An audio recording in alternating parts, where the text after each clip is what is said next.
Devil Daggers is score attack in its purest form. Inspired by id's iconic shooters of the 90s and the harsh triangles and warping textures of PlayStation 3D, it drops you wordlessly on a small platform in total darkness. You immediately intuit your only goal: survive as long as you can. Hand outstretched, you wait for the show to begin. Ungodly sounds echo through the chamber, alerting you to a threat. Devil Daggers is not random, it's not a roguelike.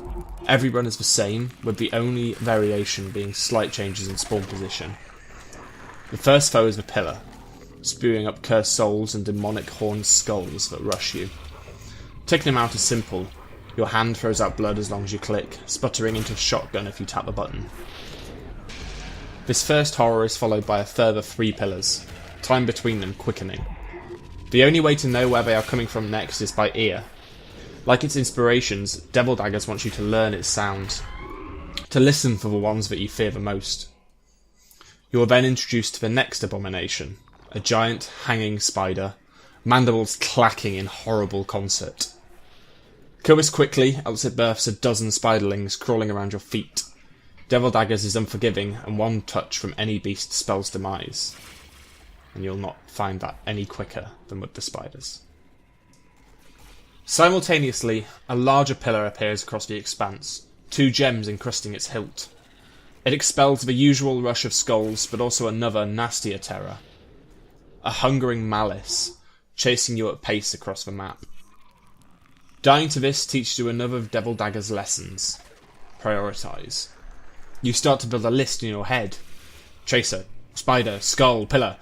Each fresh death pushing you to re-evaluate your approach, forcing you into utilising your limited kit in new ways, skidding around the platform at speed your mind can barely comprehend.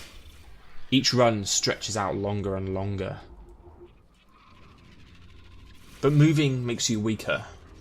Almost every enemy drops a red gem on death, and when you stop still, they fly towards you.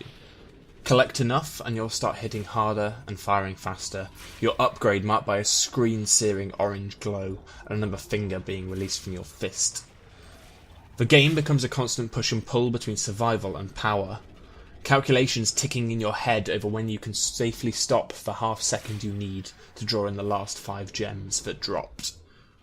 Eventually you start to see even more exotic miseries.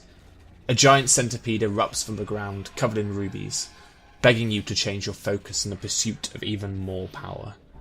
Doing so will almost certainly get you killed, a skull charging you or a skittering spider punishing you for your greed. Survive long enough, I never have, and you face the game's nastiest foe, flying cylinder of bones and legs and death. But even killing Hell's greatest weapon is not enough to release you from your torment, and the beasts keep coming and coming until finally, thankfully, you are consumed. Devil Daggers is horrible. Devil Daggers will grab you and never release its grip. And that's why Devil Daggers is quite so excellent.